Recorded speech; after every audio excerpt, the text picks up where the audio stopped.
Ya, bismillahirrahmanirrahim. Assalamualaikum warahmatullahi wabarakatuh. Alhamdulillah, alhamdulillahirabbil alamin. Ya, apa kabar teman-teman?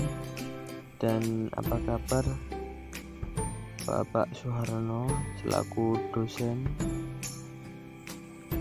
Semoga dalam keadaan baik-baik saja. Ya, di sini saya akan menjelaskan mengenai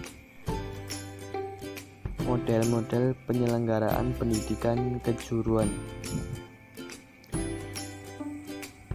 Sebelumnya, perkenalkan nama saya Damar Sunail Huda.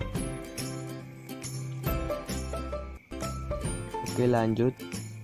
Saya akan menjelaskan beberapa model pendidikan kejuruan menurut Rupert Nelson Evan atau biasa yang disebut Evan dalam bukunya Foundation of Vocational Education tahun 1978.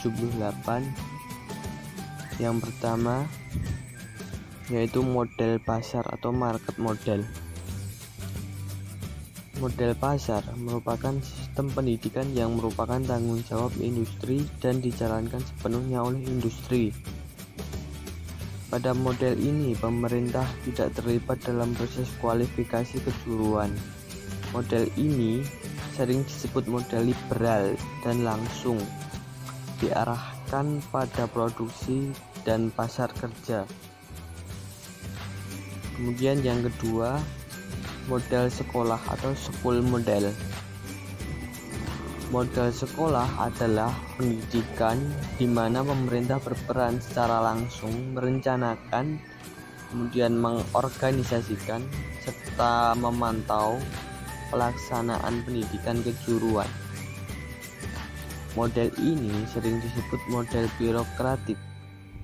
Pendidikan kejuruan model sekolah yaitu pemberian pelajaran umum, kejuruan, dan juga nilai, norma, sikap yang sepenuhnya dilaksanakan oleh sekolah.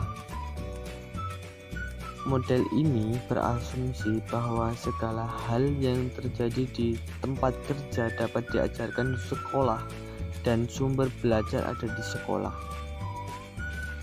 Dan model ini juga banyak dipraktekkan di Indonesia sebelum Repelita ke-6. Model sekolah ini tetapi banyak juga dikritik karena boros atau tidak efisien, kemudian kurang mampu menjaga relevansi, dan kurang mutakhir dan konservatif. Kemudian yang ketiga yaitu model sistem ganda atau dual system. Mengenai model sistem ganda, pengertiannya yaitu sistem pendidikan yang merupakan perpaduan antara model pasar dan model sekolah. Merupakan seperti gabungan ya, seperti kombinasi antara model market dengan model sekolah gitu. Pendidikan kejuruan model sistem ganda ini menganggap bahwa kombinasi pembelajaran di sekolah dan pengalaman kerja di dunia usaha akan memberikan pengalaman belajar yang lebih bermakna. Hal ini karena yang diajarkan di sekolah telah dikemas menjadi bahan pelajaran yang tersistem dan terpadu dan lebih konkret. Model ini juga telah banyak dipraktekkan di beberapa negara, diantaranya di Jerman, Swiss, bahkan di Austria. Tamatan model ini umumnya memiliki kemampuan kerja berkualitas tinggi. Pendidikan sistem ganda ini merupakan bentuk penyelenggaraan pendidikan dan pelatihan keahlian kejuruan yang secara sistematik dan sinkron antara program pendidikan di sekolah dengan program penguasaan keahlian yang diperoleh melalui kegiatan bekerja langsung di dunia kerja terarah untuk mencapai suatu tingkat keahlian profesional tertentu.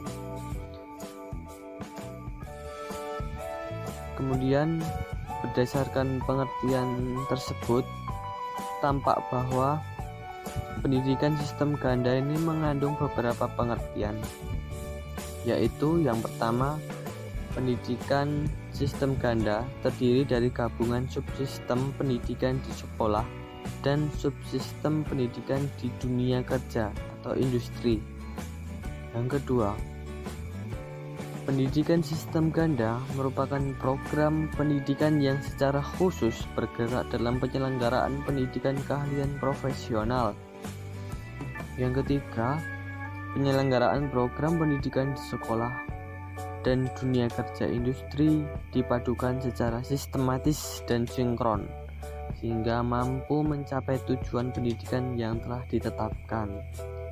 Yang keempat, proses penyelenggaraan pendidikan di dunia kerja lebih ditekankan pada kegiatan bekerja sambil belajar secara langsung pada keadaan nyata. Dan next, mengenai tujuan, pendidikan sistem ganda ini memiliki beberapa tujuan. Yang pertama, menghasilkan tenaga kerja yang memiliki keahlian yang profesional, yaitu tenaga kerja yang memiliki tingkat pengetahuan, keterampilan, dan etos kerja yang sesuai dengan tuntutan lapangan kerja. Yang kedua, meningkatkan dan memperkokoh keterkaitan dan kesepadanan antara lembaga pendidikan dan pelatihan kejuruan dengan dunia kerja.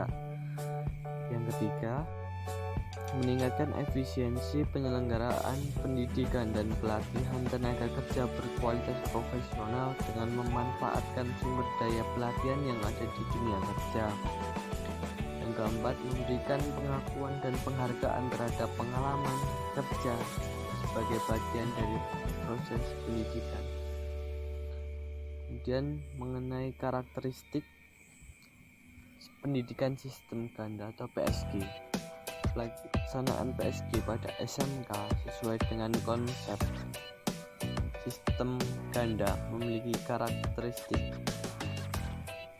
Yang pertama, institusi pasangan dan program pendidikan dan pelatihan mengelola secara bersama yang terdiri dari standar kompetensi keahlian tamatan, standar pendidikan dan pelat materi, waktu, maupun pola pelaksanaan, kemudian penilaian dan sertifikasi, kemudian kelembagaan dan nilai tambah dan insentif.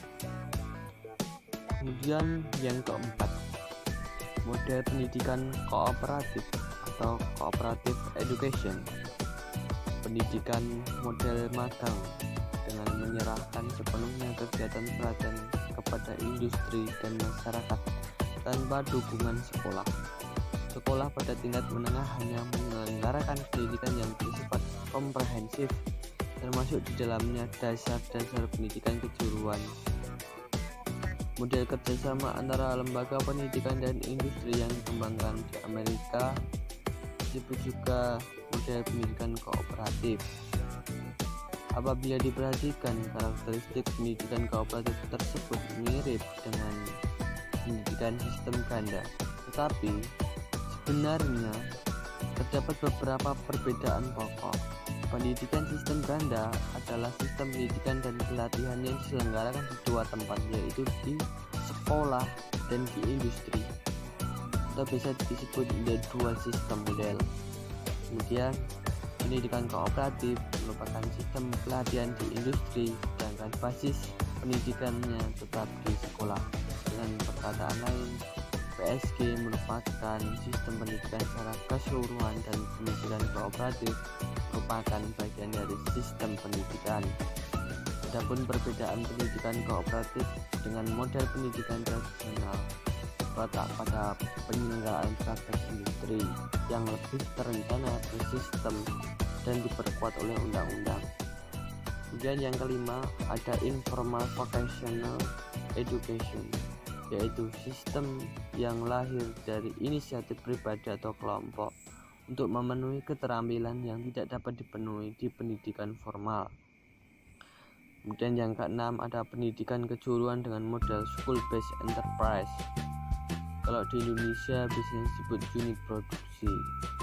Model ini pada dasarnya adalah mengembangkan dunia usaha di sekolah dengan maksud selain untuk menambah penghasilan sekolahnya, juga menambah pengalaman kerja yang benar-benar nyata pada siswanya. Kemudian model ini dilakukan untuk mengurangi ketergantungan sekolah pada industri dalam pemberian pelatihan kerja, sedangkan pada daerah tertentu tidak ada industri.